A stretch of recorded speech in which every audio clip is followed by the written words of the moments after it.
Ya, profesora. Ok. Buenas tardes a todos los que nos están viendo a través de esta transmisión en vivo. Una disculpa por la demora. Por ahí tuvimos unos pequeños problemas técnicos. Eh, Obviamente no traemos todos los recursos que el candidato único, pero bueno, finalmente pudimos resolver esto y aquí estamos. Les habla la maestra Marisol Valderas Martínez, en este momento en mi calidad de alumna de la licenciatura en Ciencias de la Comunicación de la Unidad Académica de Derecho y Ciencias Sociales. Muy agradecida por esta invitación a este panel a efecto de conocer cuáles son las estrategias que plantea la doctora Luisa Álvarez Cervantes como candidata independiente a la rectoría de nuestra máxima casa de estudios.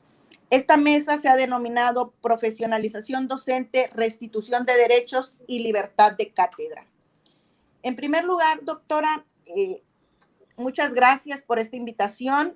La saludo desde esta mi oficina, mi aula escolar y de alguna manera que se ha convertido en parte de esta trinchera para la lucha por los derechos universitarios. Para empezar, en este panel, a mí me gustaría conocer ¿qué estrategias plantea en su plan de desarrollo institucional en relación al tema que en este momento estamos abordando?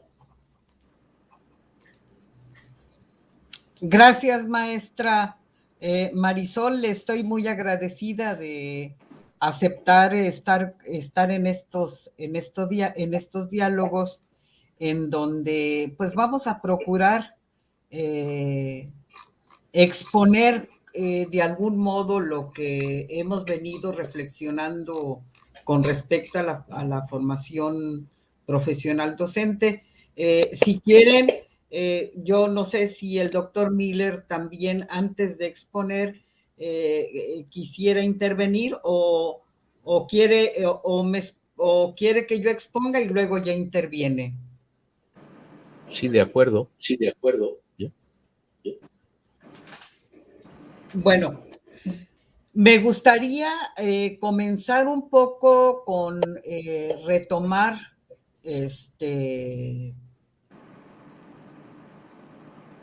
como el primer problema o dijéramos cuál es, a ver si están de acuerdo conmigo porque todos estamos pues los tres tenemos una coincidencia.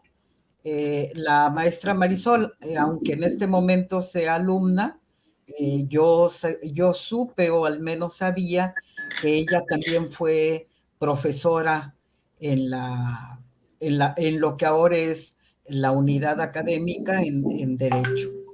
Y el doctor Miller pues también es profesor, entonces no sé si estén de acuerdo conmigo, pero para la formación docente y la libertad de cátedra que tendría que tomar como estos dos ejes fundamentales de la educación superior, nos enfrentamos con dos problemas a los que de inmediato se tendría uno que abocar. El primer problema que tendría que ver con la formación docente es que la universidad no tiene un modelo educativo. No tenemos un modelo educativo, no hay un debate sobre modelos educativos, ni tampoco tenemos un proyecto educativo en donde puedan incluirse los diferentes saberes, los programas que en la institución se dan. Entonces, desde hace mucho tiempo, que es algo que viene debatiéndose desde el siglo XIX, es que hay dos campos de conocimiento, que sería uno como las ciencias duras y la otra sería pues las humanidades. Y en la universidad no hay para comenzar esto hay que ponerlo a debate. cuál es el modelo, cuáles son las propuestas que tiene la Universidad Autónoma de Tamaulipas de no enseñar derecho con modelos matemáticos ni modelos matemáticos con el derecho. O sea, como ir dilucidando estos campos del conocimiento sin confundir sus procedimientos. Sería el primer problema. El segundo problema que yo ubico en este campo de la formación que tendría que atravesar por esta, dijéramos, por esta reflexión que tardaría tiempo, es dar el lugar a nuestra universidad como universidad. Y eso implicaría aceptar una pluralidad en el campo de los conocimientos. Es decir, no ladearnos únicamente al campo de la tecnología y de los formatos, que es actualmente lo que se está como teniendo como principal propósito en esta universidad, que es dejar la formación docente y hacer de los maestros meros administradores de formas, formitas y formatos, que eso es algo que cotidianamente digo, los que estamos frente a grupo, evidentemente los que están en rectoría y que nunca van a grupo, pues no saben de estos problemas que nosotros enfrentamos. El otro problema que tiene que ver con la formación docente es una especie como de aproximación a la situación que guarda nuestra universidad, al menos los datos que han sido publicados en el plan de desarrollo institucional, plan de desarrollo académico y administrativo de este rector que va de salida. Y de acuerdo a los datos que tenemos, digo, aquí para que todos tuviéramos como la misma información en esta mesa y también los que nos están escuchando. De acuerdo a estos datos proporcionados y que están ahí en la página de la universidad cuenta con cerca de 40,000 alumnos, de ellos son 2,500 de media superior, 33 de la licenciatura y 1,500, 2,000 alumnos de posgrado. Dijéramos, ese es como el abanico que tiene la universidad. Tiene de entre los maestros, tenemos de los maestros de tiempo completo, son cerca de unos 1,000, un poquito más, y lo que tiene de mayoría la universidad son maestros de horario libre.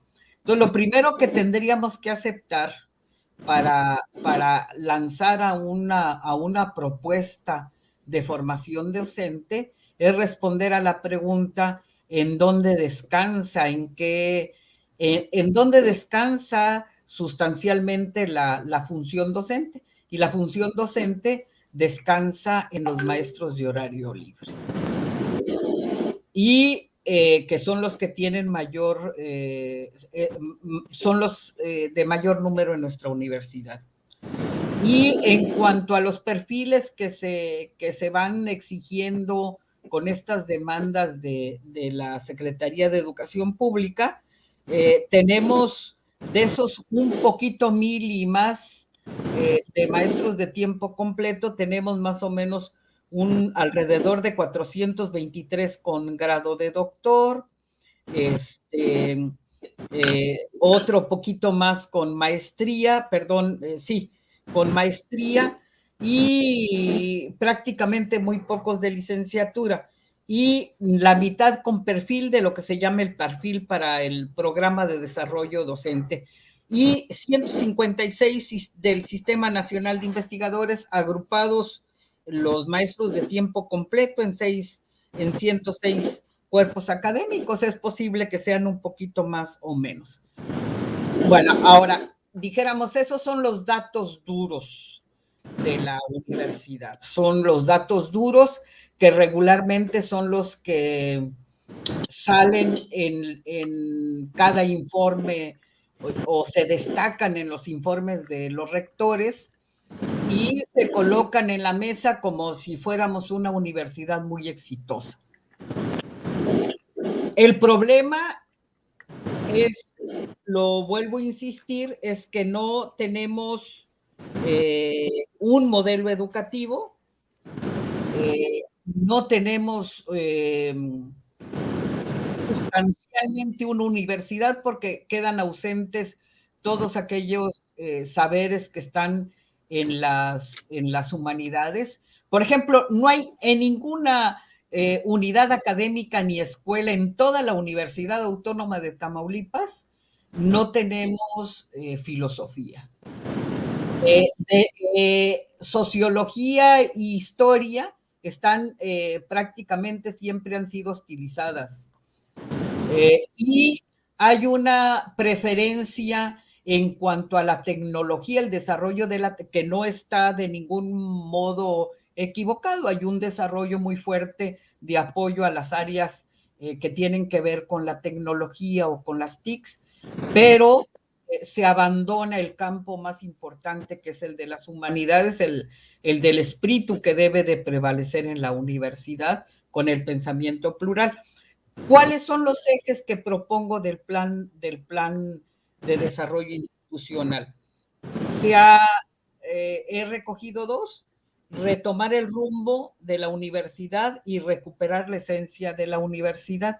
En retomar el rumbo es un poco ir como cobijando la formación del profesor, la formación docente, se tiene que ir cobijando sobre la base de ir recuperando, esa es, digo, al menos la propuesta, ir recuperando como el pasado más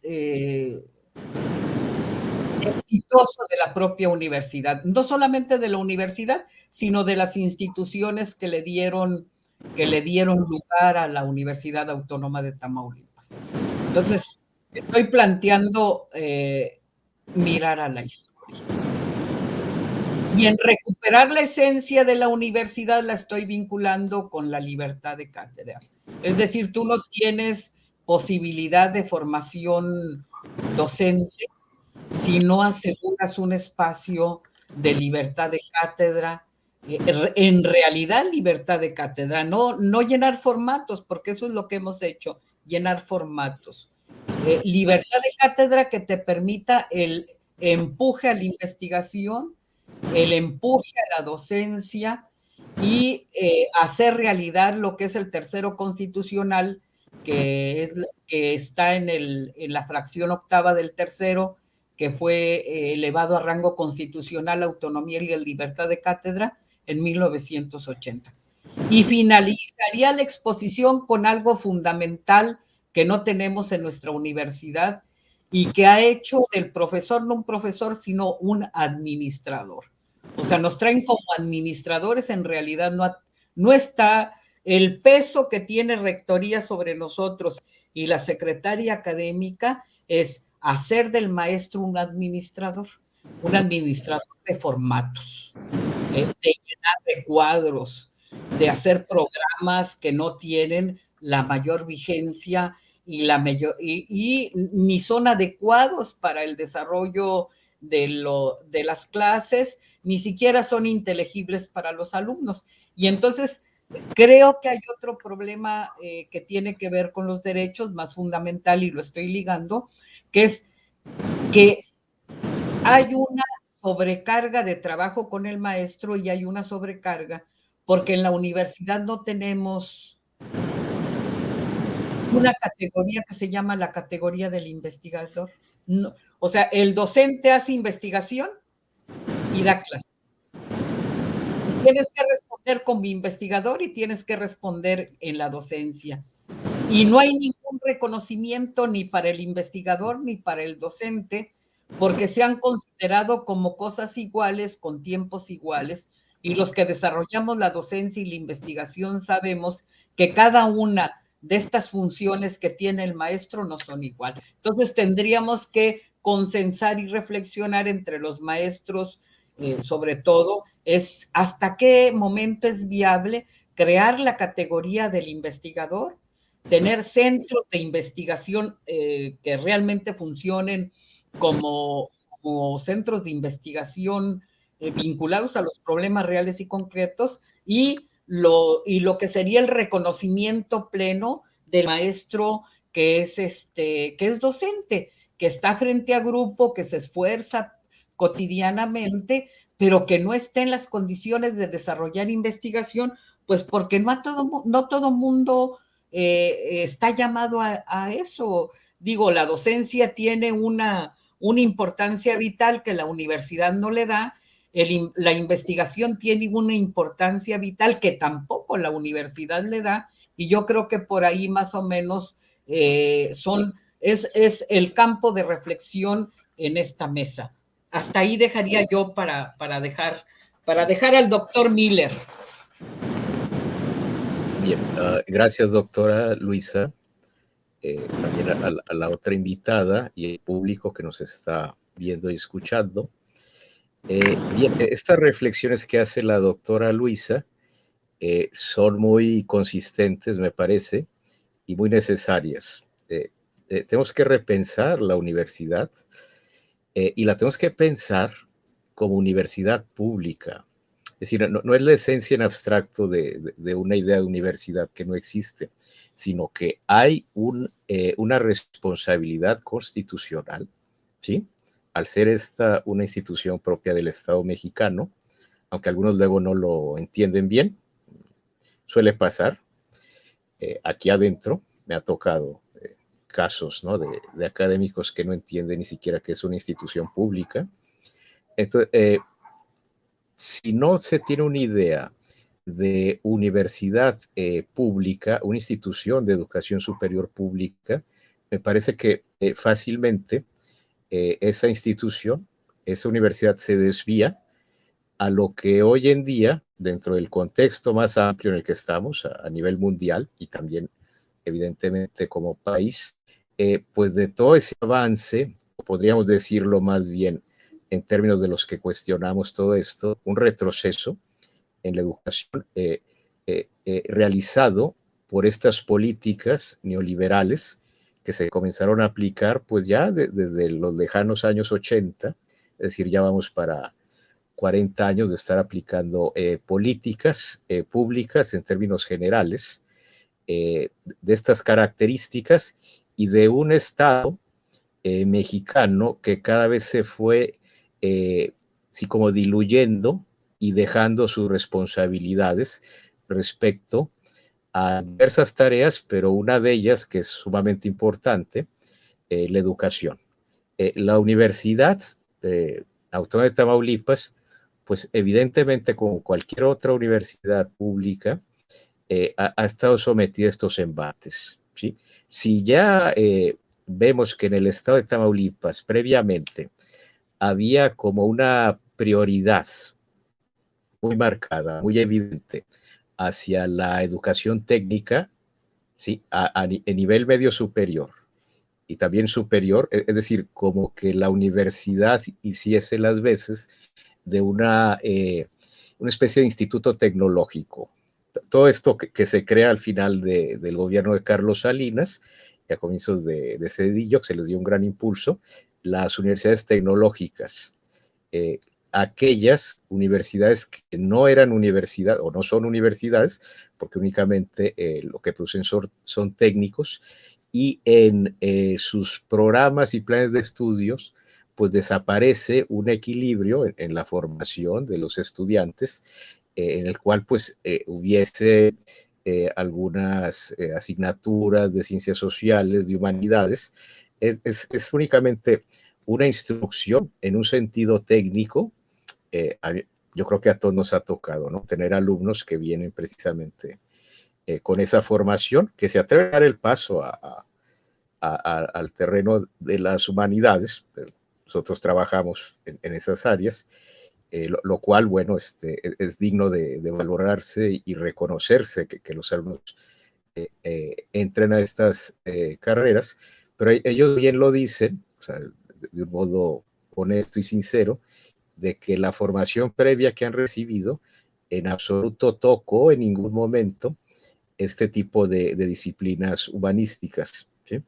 Entonces, por decir, la tónica propia de la educación en el estado de Tamaulipas previa a la aplicación ya a nivel así de federal y general en el país, era precisamente la de una instrucción técnica. Eso ya estaba así, realizado, ¿no? Sexenio tras sexenio en el gobierno estatal. Y la Universidad Autónoma de Tamaulipas, podríamos decir que seguía esa misma dinámica, ¿sí? Al ser una universidad, tenemos que reconocerlo, muy ligada al aparato de gobierno, una universidad con burocracias oficialistas, ¿sí? O sea, muy ligadas a lo que se les indicaba, aun y cuando se supone que es una universidad autónoma, según lo que indica la fracción séptima del artículo tercero, pues se puede decir que ha estado en sintonía siempre con esas políticas burocráticas, tecnocráticas, también técnicas e ingenieriles, y muy lejanas de la posibilidad de desarrollar en el alumno pues pensamiento, capacidades críticas, todo ello ha sido así como una intención, tal vez no tan abierta, tanto velada, de apoyar un modelo muy desdibujado, muy incompleto, podríamos decir, un modelo inacabado, porque si partimos de que esto en lugar de una formación completa, propia de lo que es una formación en una universidad pública, ha sido más bien la de la instrucción técnica, pues es un modelo incompleto de universidad, ¿sí? Entonces, me parece a mí que hay que retomar, como lo dice la doctora Luisa, el rumbo, tratar de rescatar, si es que en algún momento, yo tengo, pues, tengo que decirles, ¿no? 6 años aquí en la universidad apenas, pero recuperar tal vez un pasado en el cual hubo algunos aspectos sobresalientes y que deberían de ser retomados. Hoy en día podríamos decir que esta tendencia neoliberal, burocrática, nos hace, como bien lo dice la doctora Luisa, pues también profesores que estamos entre trabajo de gestión burocrático, que nos lleva luego a algún tiempo realizarlo, y otra parte, pues en la actividad docente y la investigación, aunque se reconoce en el reglamento personal académico, pues no hay nada, no hay una política real para fomentar la investigación. Yo hice propuestas en el 2016 al secretario académico en aquel momento de que se creara esta figura, ¿sí? Que es muy necesaria. ¿Por qué? Porque en aquel momento se buscaba incrementar el número de académicos que perteneciesen al Sistema Nacional de Investigadores. Pero si no hay una figura, una categoría de investigador, es muy difícil que esto se pueda desarrollar bien, ¿sí? Nos vamos a estar así como involucrando en procesos que no van a terminar de fructificar. ¿Por qué? Porque no se nos reconoce como investigadores, ¿no? Entonces, ese paso me parece que es muy valioso, y si la propuesta de la doctora Luisa lo tiene como un punto central en cuanto a la profesionalización académica, pues yo creo que esto sin duda incentivará mucho el desarrollo en ese aspecto. Y el otro que mencionaba la doctora Luisa es que, claro, acudiendo a otro de los aspectos que están dentro del artículo tercero en la fracción séptima, pues la libertad de cátedra, de hecho en esa fracción dice libertad de cátedra e investigación y libre de diálogo de las ideas, ¿no? Todo esto podríamos decir que aquí en la universidad no está disponible, ¿sí? Es una libertad de cátedra parcial que no se sabe bien qué hacer con ella y que a veces es vulnerada o trata de ser así como minimizada por la burocracia, ¿sí? Siendo que el artículo tercero, según lo interpretan algunos constitucionalistas como Miguel Carbonell, esa libertad de cátedra, investigación y libre discusión de las ideas es un derecho de libertad, ¿sí?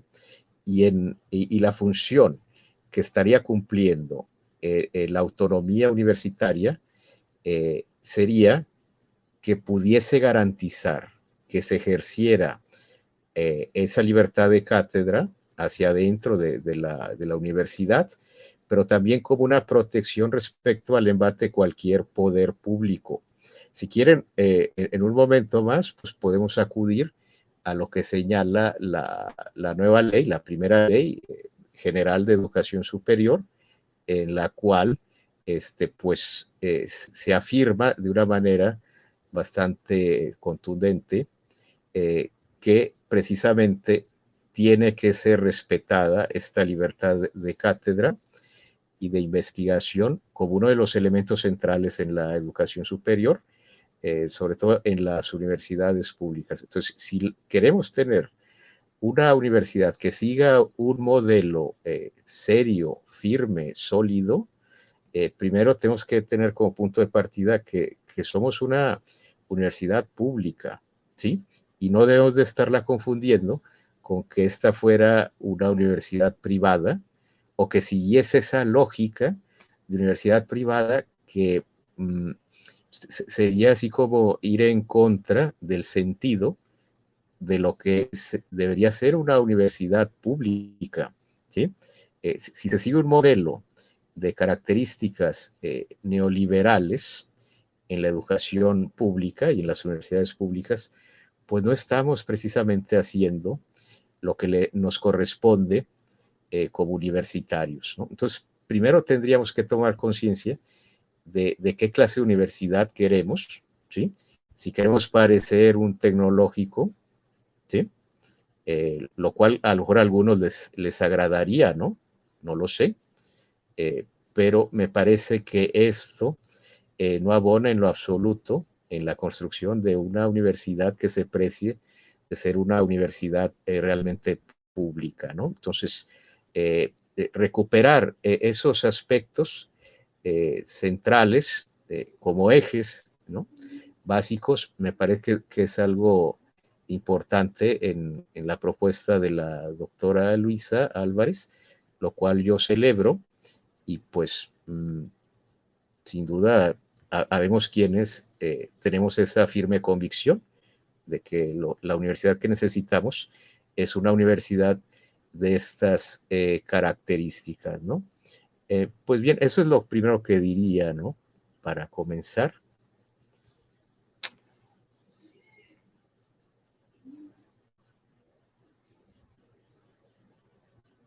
Vamos turnando la palabra. Sí, estoy de acuerdo con el maestro Flores, doctora. Sin embargo, mucho se puede estar sobre las leyes, sobre la norma, pero en la práctica vemos que no se cumple. Por ejemplo, de manera puntual, la profesionalización docente. ¿Cómo la universidad puede instaurar un proyecto educativo, un modelo educativo que permee hacia una educación de calidad? Como alumna, me enfrento al problema de que una vez que egresamos de la universidad, pues no encontramos trabajo. Eso es una situación que se repite una y otra vez, o también que vamos a otros estados, que vamos a otras ciudades y definitivamente nos dicen, egresados de la UAT no queremos, o incluso en los anuncios viene específicamente no egresados de la UAT. Y eso personalmente lo sufrí yo eh, en alguna ocasión hace muchos años en Nuevo León. Entonces, ¿cómo es que podemos, doctora, llevar a cabo una verdadera profesionalización docente? O sea, ¿de qué manera vamos a trabajar para que esa calidad educativa que antaño tenía nuestra universidad y que ahora está perdida por completo, podamos recuperarla? Y no solo recuperarla, sino que nos posicione en los primeros lugares del ranking de universidades, porque la verdad es penoso para nosotros que nuestra universidad ocupe los últimos lugares dentro de ese ranking.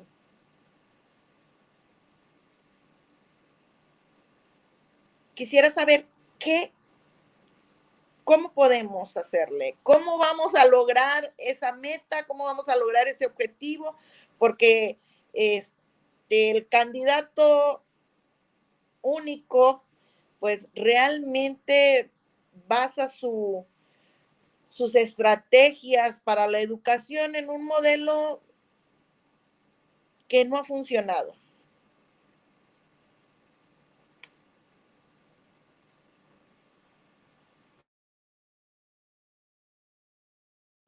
Creo que el micrófono está apagado. Ahí ve. En este campo que usted señala, Marisol, de veras que es bien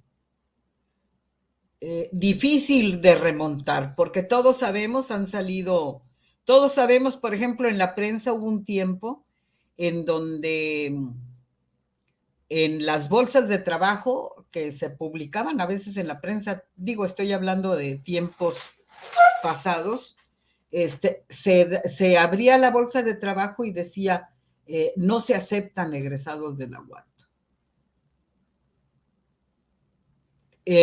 Y es de lamentarse porque quizá todavía tenemos ese efecto, y ese efecto se tiene porque también hay un problema que tiene que ver con la profesionalización. Tenemos alumnos que se van a estudiar con becas de la propia universidad o de CONACYT, que son egresados de nuestra universidad, digo, conocemos muchos casos, y a veces se van, Marisol, y eso también lo sabemos nosotros, para cubrir a otros que son don Perenganito, doña Sutanita, doña la que sea, a la sombra del que va a ser estudiante a un programa de calidad y a formarse, pues se van otros, pero en realidad se van otros a baquetonear. Regresan y a quien se contrata regularmente, pues es a esos que tienen amiguitos o amiguitas. No estoy hablando de amigos o amiguitas en términos despectivos, sino en términos de influencia y compadrazgo, y son los que se quedan en la universidad. Entonces estamos teniendo una planta docente en ocasiones llena de eso. Digo, habría que aceptar que así son las cosas, y entonces muchos muchachos y muchachas que son egresados de nuestra escuela, que se van a estudiar, que se van a oxigenar fuera de nuestra institución, que regresan con toda una serie de proyectos y de propuestas, pero llegan aquí y nadie los contrata, ni siquiera de horario libre. Entonces, la propia universidad tiene un proceso de formación que desperdicia. Y incluso está el problema de que cuando se abren, que ese es un problema de formación, es decir, si tú vas, en la formación académica, el primer problema que tienes que ir atendiendo, que serían como este asunto de los reemplazos, o sea, quiénes se van y quiénes regresan, o sea, quiénes se van porque se jubilan, y entonces, ¿cómo vas resolviendo quién se queda? Ese es un problema. Entonces, lo primero que tendríamos que ir como ir viendo, porque este problema de desprestigio es primero lo que tenemos que aceptar, lo primero que tenemos que hacer es aceptar. Somos una universidad académicamente que no está a la altura de las exigencias. Bueno, no está a la altura de las exigencias más elementales, como es esto de que no me dejaron registrarme. Entonces, ¿qué te coloca? Que es una situación que está atrasada con respecto a toda una serie de cosas. Bueno, segundo, ¿qué otro aspecto hay que atender de la formación docente? Bueno, ya tienes uno, atender a los que están fuera estudiando, que se van a programas importantes, a universidades importantes, y que regresas con otra formación que te quedas. Es mi caso, yo salí y regresé. El doctor Miller es de la Metropolitana, es decir, ir abriendo para la formación docente, para ir oxigenando, lo que se requiere es como una especie de oxígeno, aunque sea poquito, para nuestra universidad, donde puedas aceptar lo que se va a trabajar, dándole empleo. Y el otro asunto es abrir, voy a decir a lo mejor algo que no ha atendido la universidad, pero por ejemplo, hay cómo detonar el que nuestras clases o nuestros programas vayan poco a poquito dando lugar al interés y a la formación de los muchachos. Diría dos cosas, que ya es una experiencia. Una, sería el que el maestro que dé una materia justo sea su especialidad. Voy a poner un ejemplo.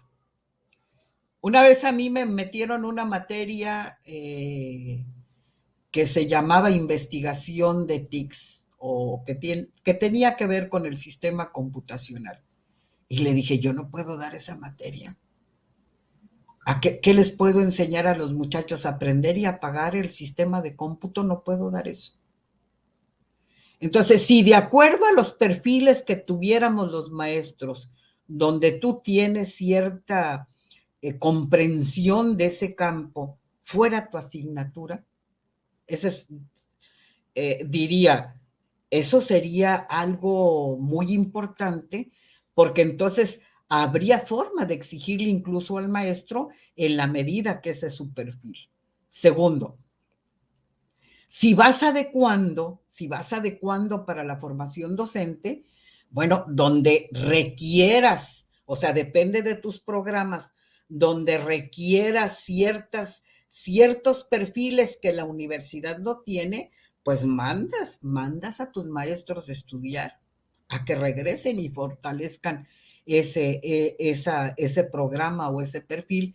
Y lo otro es, si tú en tus programas de posgrado de la propia universidad no los estás cuidando, porque también ese es el problema, tienes que cuidar los programas de formación de posgrado de tu propia universidad, pues para que se vaya dando círculos virtuosos y no círculos viciosos.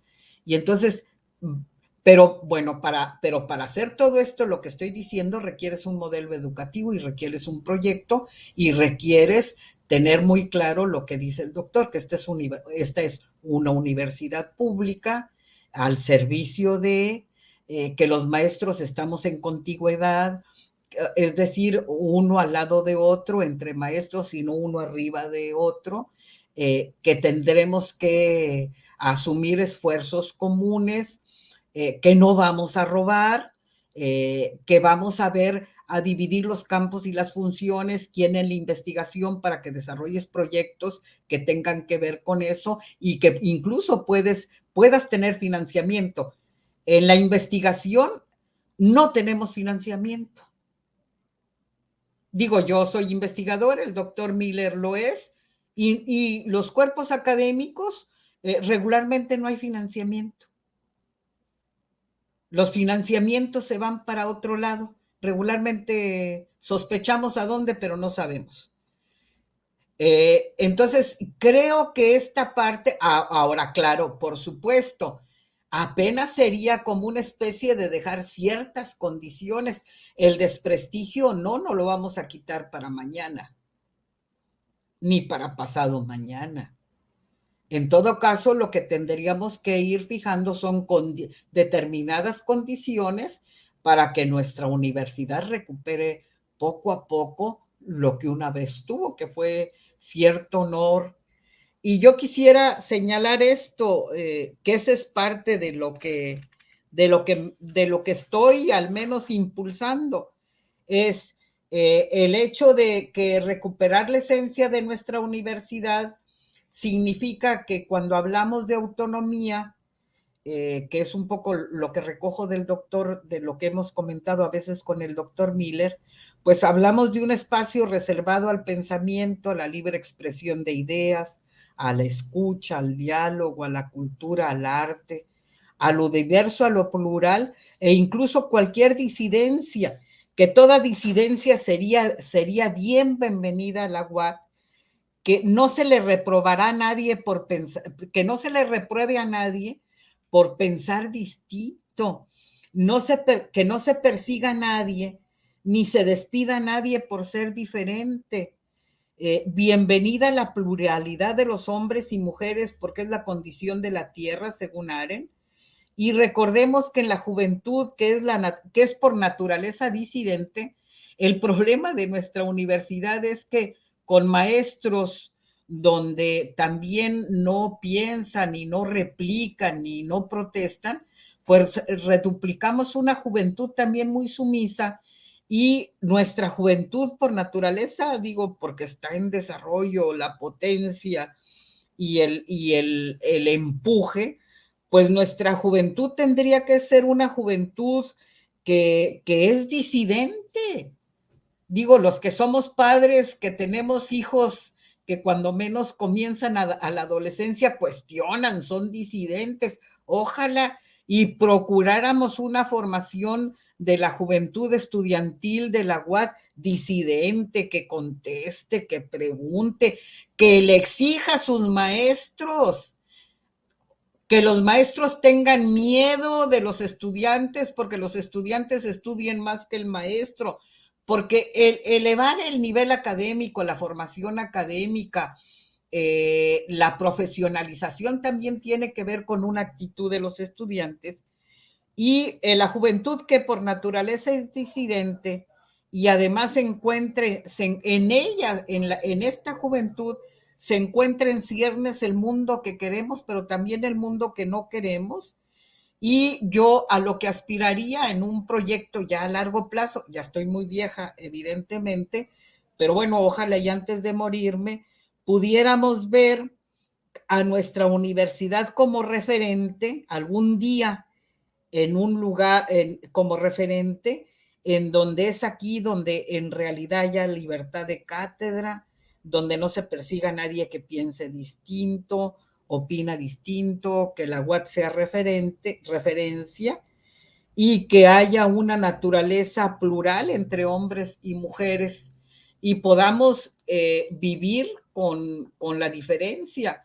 El problema es que en la UAT se ha fijado el pensamiento único, evidentemente un pensamiento más tecnologizado, más de formato y de cuadros, y de que esa es la académica, nuestra secretaria académica es una mujer cuadrada. Y como está cuadrada, manda cuadros, para que rellenemos los maestros cuadros. No hay una intención de formación profesional, no hay una política de formación profesional, vamos, no hay una política universitaria de formación profesional en estos términos que digo. Yo creo que deberíamos de pensar, por ejemplo, los que ya terminaron el doctorado, que están becados de la universidad donde están, ¿cuándo van a regresar? ¿Cómo los va a recibir la universidad? Andan penando todos. Y han hecho trabajos de excelencia, tesis de excelencia, y llegan a esta universidad después de ser becados y lo que encuentran son las puertas cerradas.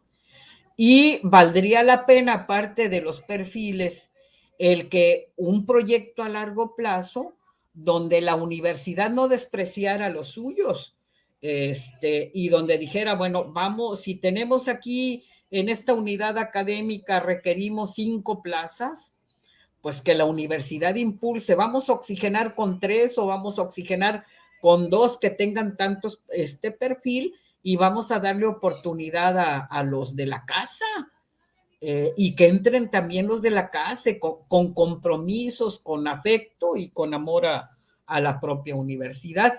Y volver a retomar lo que dice muy acertadamente el doctor Miller y la demanda que usted plantea. Somos una universidad pública, no es empresa, ni siquiera ni empresa, ni botín, ni botín. Y pareciera que la ven como empresa y como botín, y no con todos estos problemas que tenemos y que podemos remontar. Ahora, el plan y las propuestas que yo tengo no salieron de la noche a la mañana. Con muchos hemos comentado los problemas y los vivimos. Y bueno, y creo que estos son apuntes para el plan de desarrollo académico y administrativo, que son apuntes que tendrían que someterse a consideración de los maestros y de los alumnos, de los académicos, de los interesados. Por ahí andaría, Sol, por ahí caminaría con esta exigencia que usted plantea y que es real.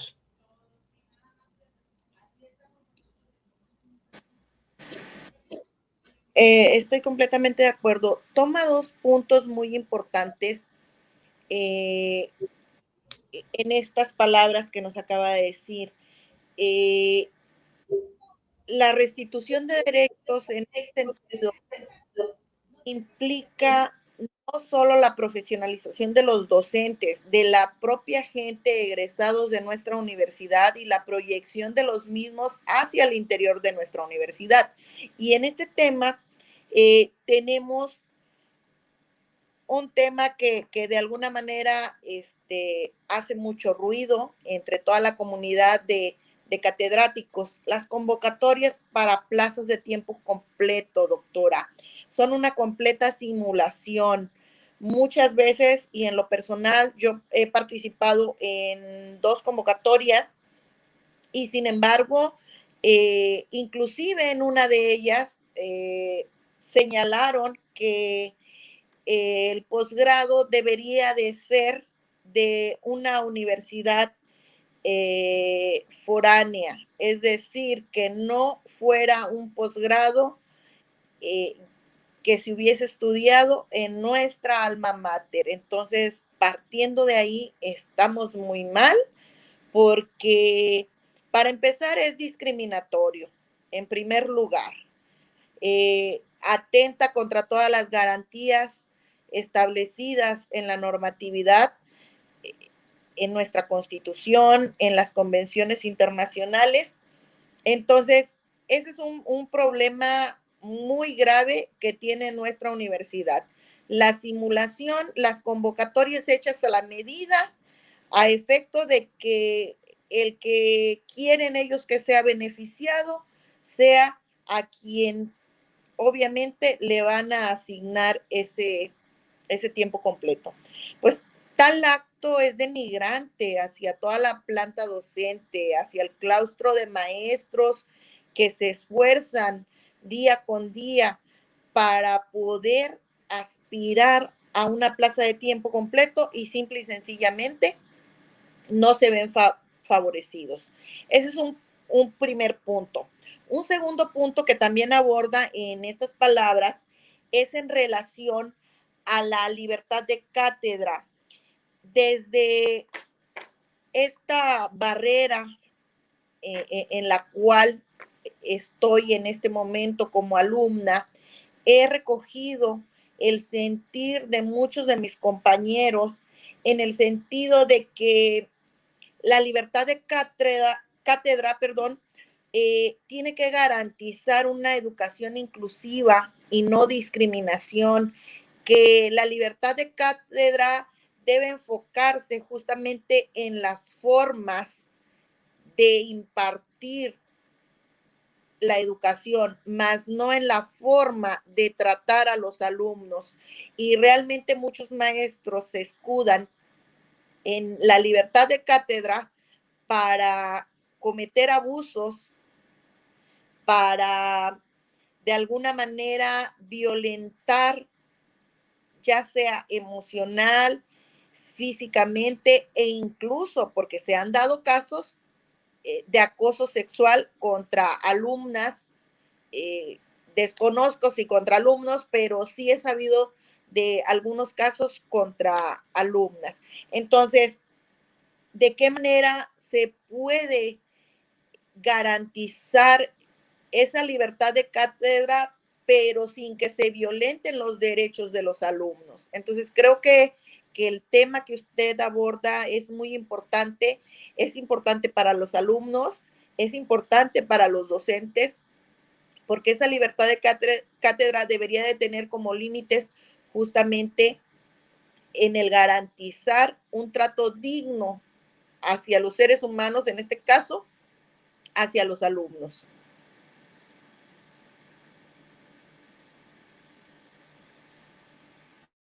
Sí. Maestro Miller.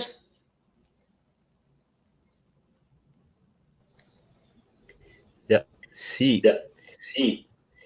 Bien, sobre lo que estaba comentando de la libertad de cátedra, tiene toda la razón la maestra Valderas, de que hay a veces un uso abusivo, es decir, se arrogan así como facultades superiores a lo que implica algo que únicamente es un derecho en términos académicos, no de otro tipo. Es decir, ahí se necesita que el académico sea responsable y entienda lo que implica la libertad de cátedra y no es así como patente de corso para abusar de los alumnos, hacer y deshacer, incluso ir en contra incluso de su función.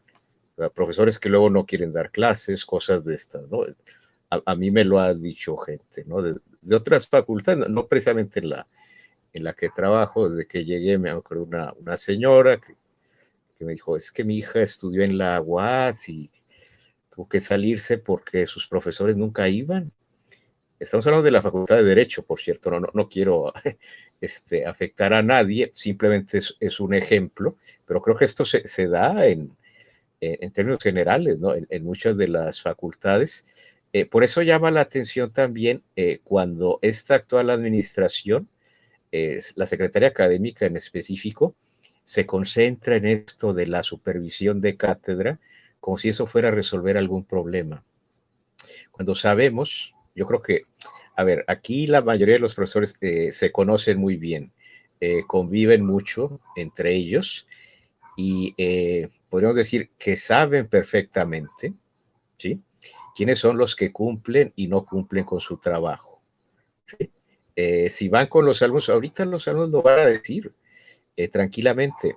Y eso supongo que ha llegado siempre también a oídos de los demás colegas.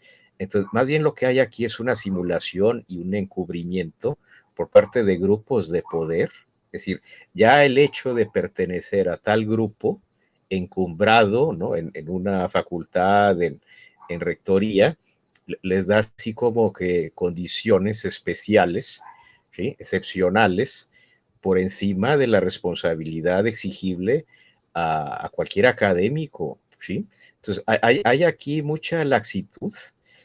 Hay gente que no está cumpliendo con su responsabilidad y también cuando se habla de que los concursos, lo que ha dicho la maestra Valderas, los concursos de oposición, yo llegué por un concurso de oposición, el primero, tengo entendido, bueno, eso fue lo que me dijeron, que se hacía en la facultad en la que doy clases, a finales del año 2014, en diciembre, fue cuando se llevó a cabo este proceso. Yo no estaba en el país, a mí nadie me puede acusar de nada en absoluto porque yo nunca había puesto un pie en Ciudad Victoria en mi vida, así de fácil, ¿sí?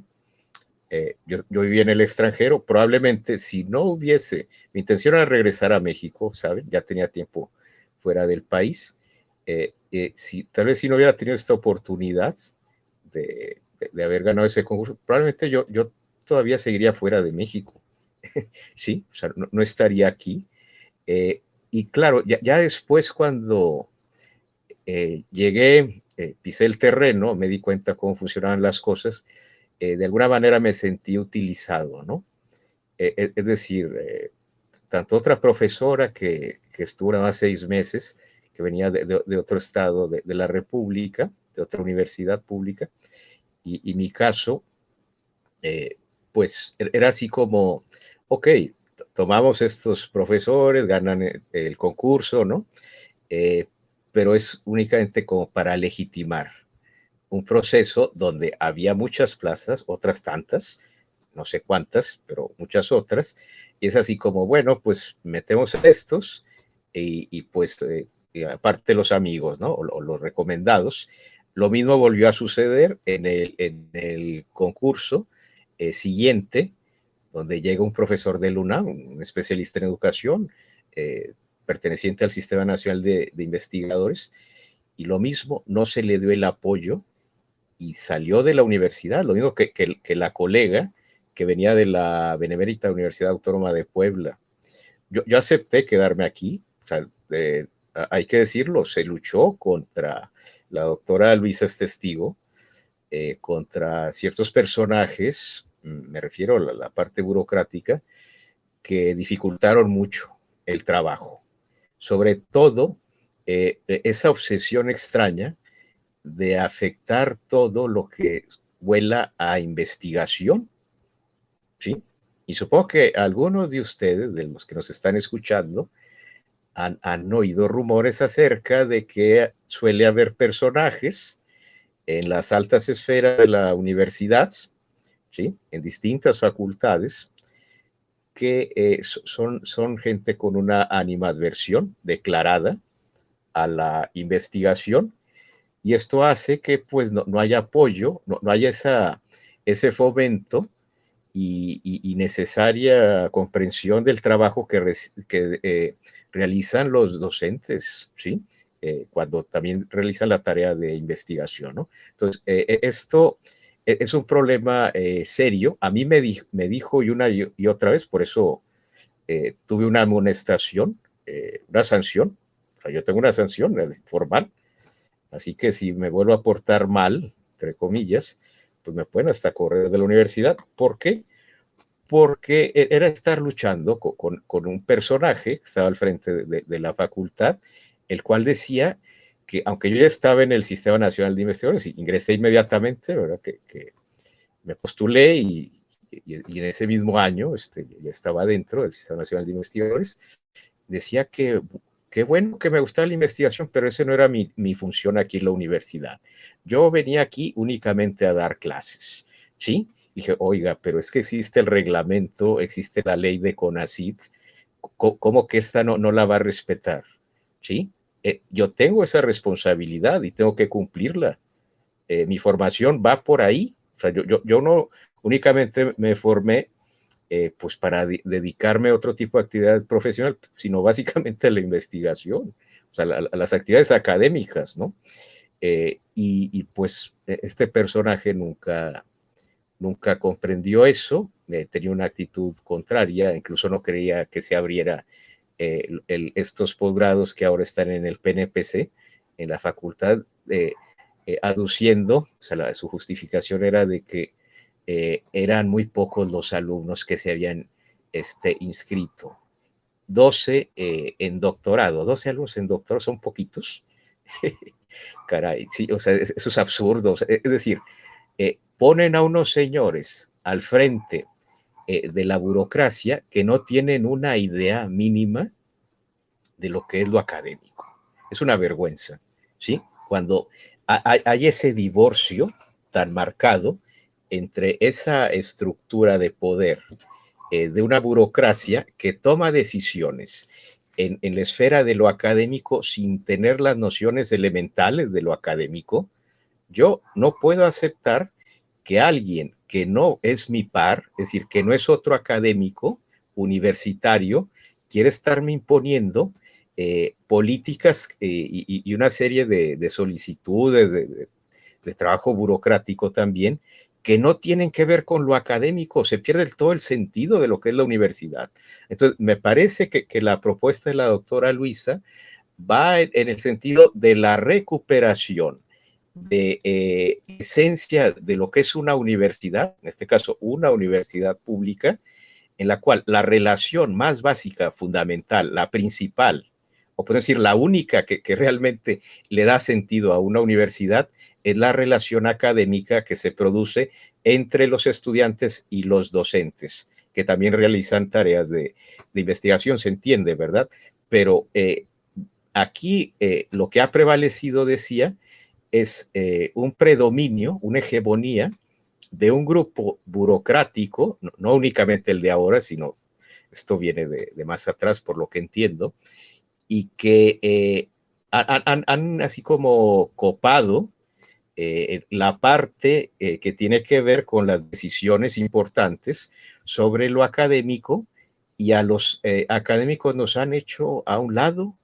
A mí nunca me han llamado, nada más aquella ocasión que les comentaba hace rato, que el secretario académico en aquel momento me envía un correo electrónico, yo ni lo conocí en persona, ¿sí? Ni siquiera estaba en el país, de hecho fue en el periodo vacacional, y me dice que, pues, qué propuesta puedo yo darle a la universidad, ¿no? Así como una aportación para que se incremente el número de investigadores. Y hice una propuesta amplia, que incluso ahí decía que si se hacía realidad esta propuesta, podría significar que en unos 3, 4 años la universidad, mejor exageré, no lo sé, pudiera estar en esto de los rankings, pues en el 8º, 9º lugar en el país, ¿sí? Siendo, vamos a decir, realistas, en el sentido de que si se hubiese apoyado algo de estas características, lo cual implica, sin duda, recursos de la institución, pero a ver, cuando hablamos de recursos en institución, los cuales nosotros no conocemos, somos así como quienes estamos siempre marginados, ¿no? En cuanto a los apoyos, ¿no? De recursos. Tampoco es que yo quiera llevarme dinero, ni en absoluto.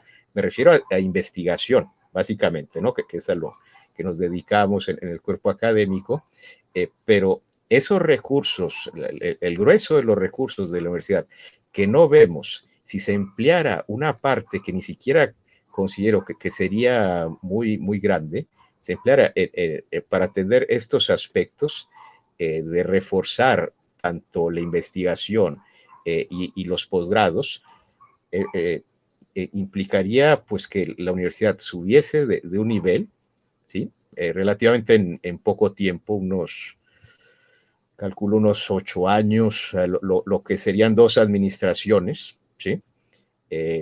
Pero eso implica un trabajo permanente y una inversión en esos aspectos, cosa que nunca se ha hecho. De hecho, recuerdo la respuesta que me da el secretario académico en un correo cuando me agradece que le haya enviado esto. Me dice, bueno, es algo que le envía a todos, a quienes les envió el correo, ¿verdad?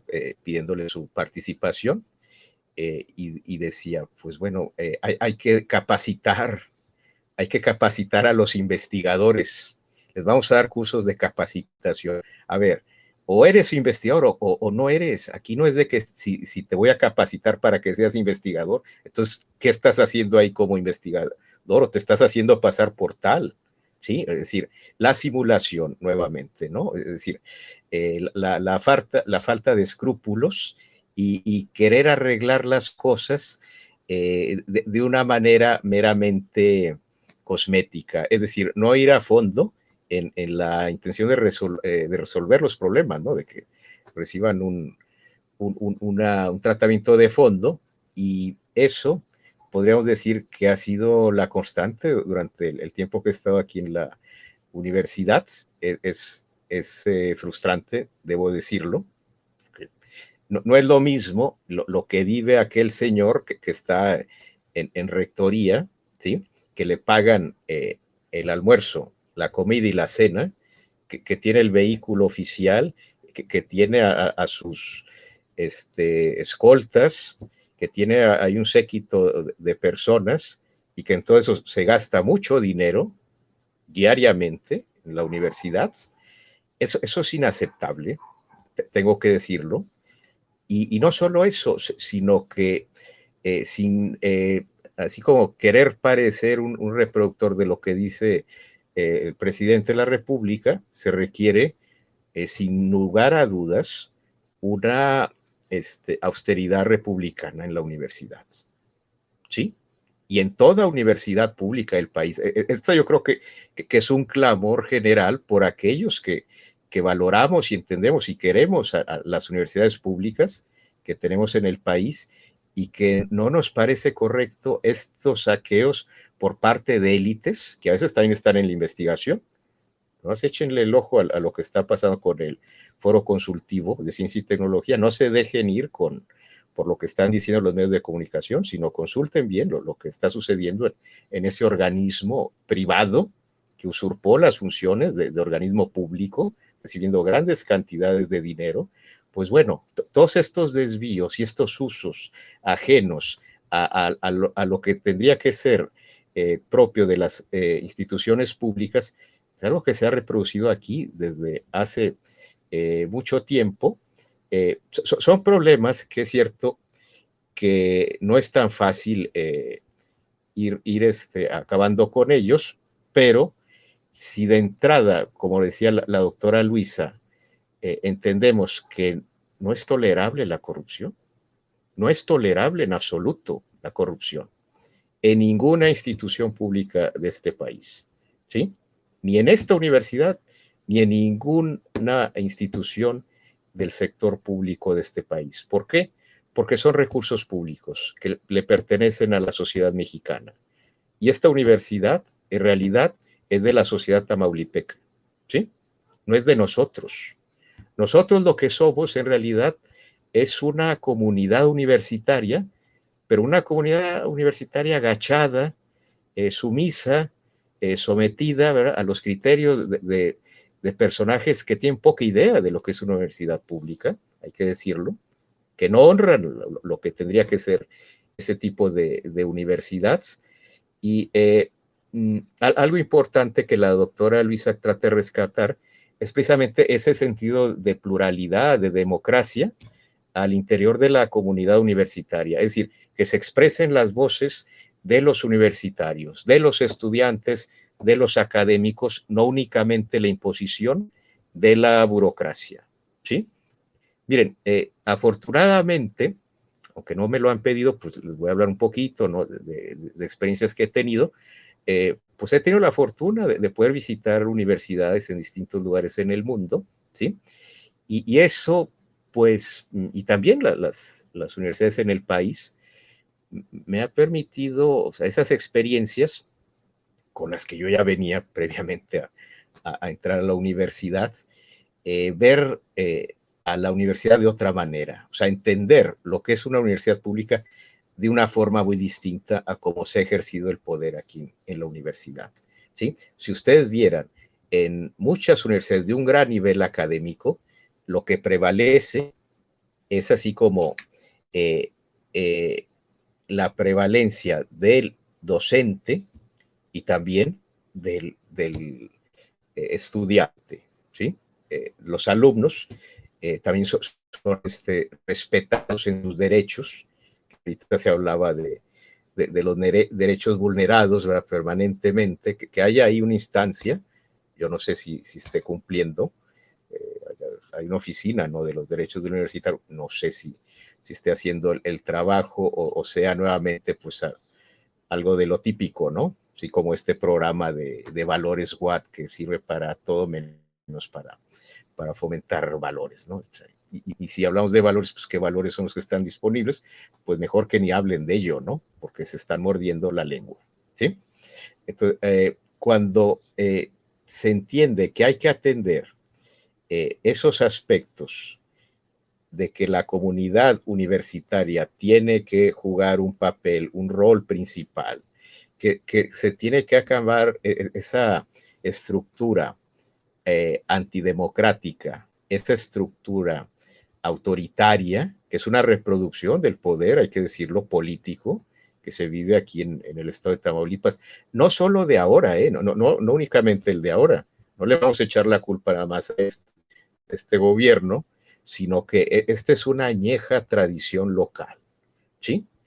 Y lo cual es muy evidente para cualquiera que venga de otro lugar, ¿sí? Y que vemos cómo en la Universidad Autónoma de Tamaulipas esto se reproduce. Alguna vez hablando hace algunos años con un investigador importante aquí en la universidad, con el que no había tenido la oportunidad de hablar nunca, pues estábamos hablando y le dije, oiga, pues, ¿no le parece a usted que esta estructura de poder que hay adentro de la Universidad Autónoma de Tamaulipas proviene de cómo, o es una especie como de reproducción del poder político tal como se ejerce en el estado de Tamaulipas? Y dice, no tiene nada que ver, no, en absoluto, están completamente desvinculados, cuando sabemos que es todo lo contrario. O sea, y si uno se dedica a investigar eso, ¿cómo lo niega? ¿No? Ya les di una pista de quien dijo algo así. ¿Sí? Es decir, gente que con cierto cinismo o con mucho, ¿sí?, se atreven a negar los serios problemas que enfrentamos como institución y que probablemente es lo que más nos limita en poder desarrollarnos como universidad, ¿sí? Por eso me parece, sin duda, o sea, comparto el que la doctora Luisa Álvarez haya presentado su candidatura, de que aquí en esta universidad, quien esté en la cabeza de la universidad, en la rectoría, tiene que ser alguien que realmente pertenezca a la comunidad universitaria, que esa comunidad universitaria realmente se sienta representado, ¿sí? Por ese rectorado. Ahorita lo que tenemos son únicamente, decía, imposiciones, verticalismo, no se discute nada, están acostumbrados a imponer.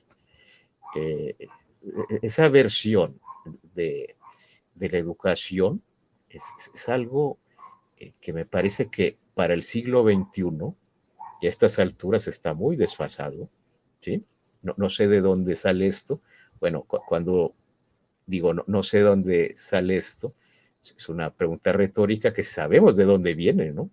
Ya lo acabo de decir, ¿no? Hace 2 minutos, ¿sí? Hay aquí un vínculo permanente entre poder político y la institución en la que estamos. Así es muy difícil que la universidad pueda salir de este entrampamiento y pueda ver todos esos elementos, ¿verdad?, a los que se han hecho referencia. Y por eso yo aplaudo una propuesta como la que está presentando la doctora Luisa Álvarez. Sería todo por el momento. Gracias.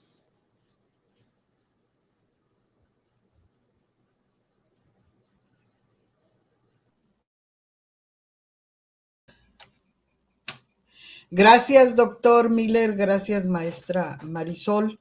Creo que se va fortaleciendo una propuesta. Es posible que no llegue a rectoría, digo, ya aunque a mí no me han comunicado absolutamente nada, se va a imponer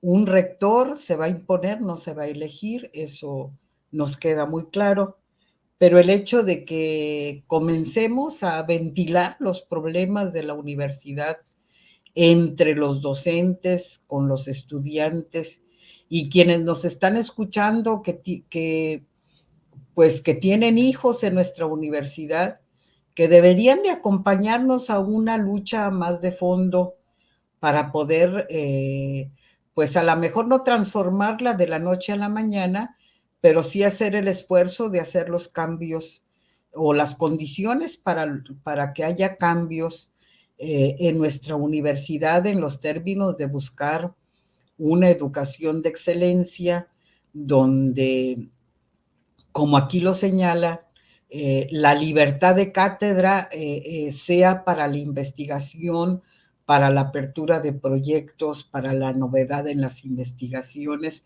e incluso la libertad de cátedra tendría que estar comprometida con las investigaciones de los grupos al que nosotros pertenecemos. Van a decir, ¿por qué pertenecemos? Sí, somos académicos, pero hemos sido académicos invisibles en esta institución educativa. A veces relegados por el modo de pensar y de hablar. Y así hay muchos grupos, no solamente en nuestra universidad, sino fuera de la universidad, con los que la universidad debería de establecer compromisos. Una formación docente, una formación en la investigación tiene que atravesar por compromisos de índole social en términos de, como lo recupera permanentemente el doctor Miller, somos una universidad pública.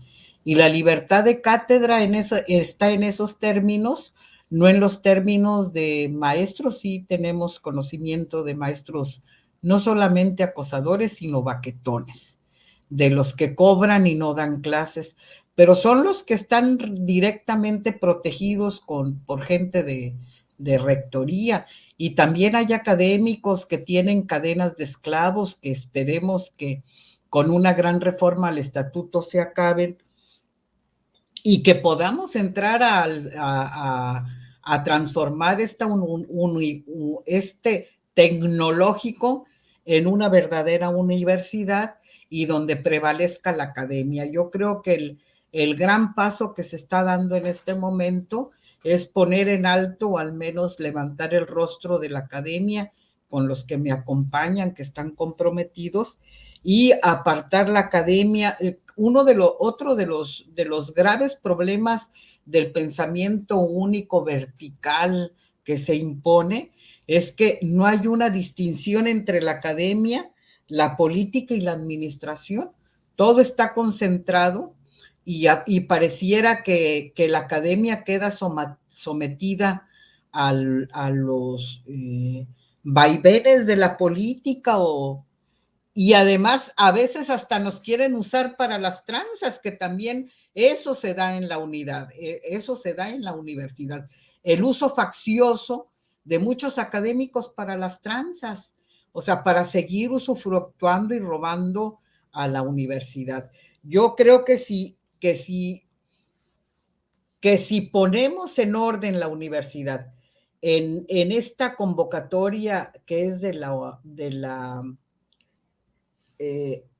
de tener austeridad republicana, si tenemos austeridad republicana, yo creo que sí vamos a ir impulsando la investigación, profesionalizando la docencia, atendiendo a los estudiantes y además, yo quiero que sepan, de eso sí me consta, en la universidad hay muy buenos maestros y hay también muy buenos estudiantes.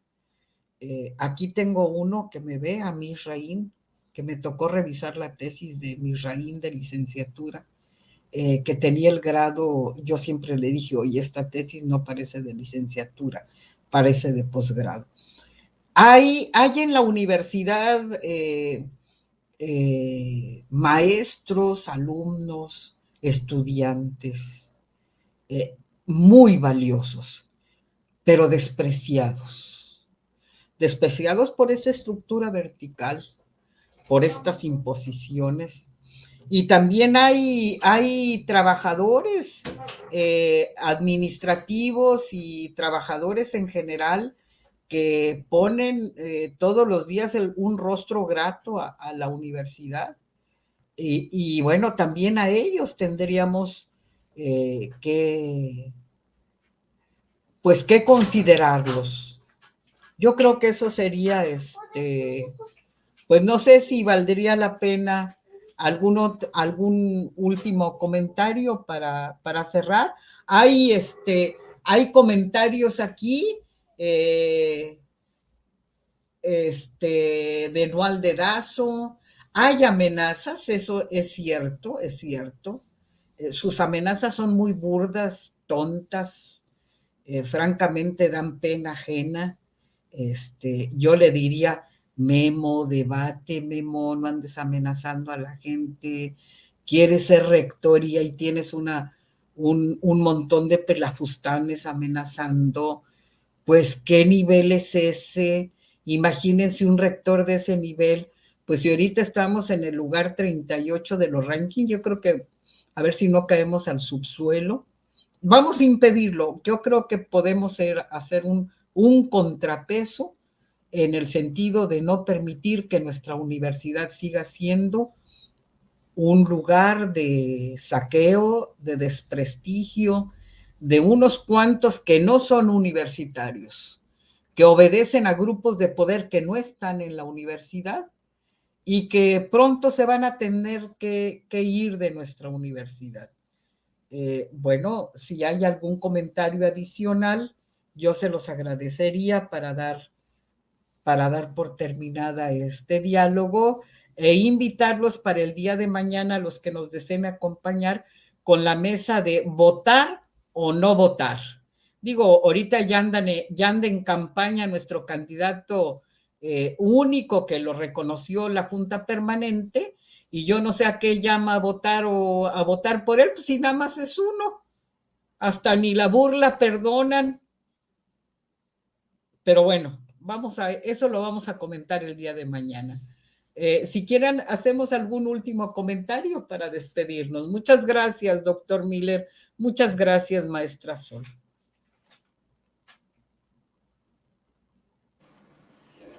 Por mi parte, doctora, cuenta con mi apoyo. En el caso de los docentes,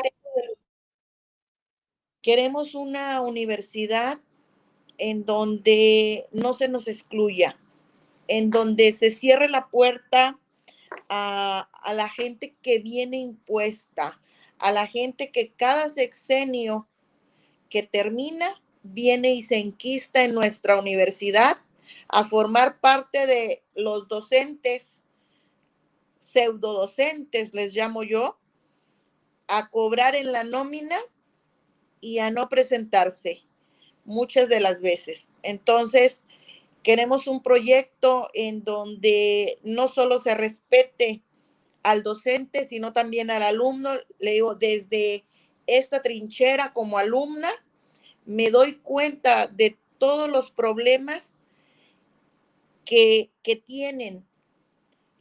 Lo mencionaba el doctor Cruz el día de ayer en cuanto a todas las limitaciones, una educación que debe de ser pública y que por la situación que estamos viviendo termina con los sueños de muchos de los chicos por no tener acceso a los medios electrónicos, a una computadora, a internet. En el día a día vivimos esa problemática. Entonces, queremos un proyecto en el cual podamos despegar como universidad, en donde podamos realmente incrementar nuestra posición en el ranking de universidades públicas. Y bueno, sumada a este proyecto, cuenta conmigo. La disyuntiva ahorita es las acciones para realizar justamente en apoyo a su campaña como candidata única. Es todo. Gracias, maestra Marisol. Yo anoto todo para incorporarlo a la propuesta del plan de desarrollo académico y administrativo. Gracias. Doctor Miller. Sí, gracias. Sí, gracias, doctora Luisa Álvarez. Primero, agradecer, ¿no?, la invitación, que apenas fue hace un rato, ¿no? Un ratito. Ahora sí, no sabía que estaban realizando estos, este tipo de actividad, ¿no? A través de las redes. Pero bien, yo quisiera, hace rato hice referencia a la Ley General de Educación Superior, que es la primera ocasión que hay una Ley General de Educación Superior. Esta se aprobó apenas se promulgó en el mes de abril, o sea, tiene muy poco, este mismo año. Entonces, voy a leer dos fracciones del artículo octavo, que son la fracción 16 y la 17. Pero 16 y 17.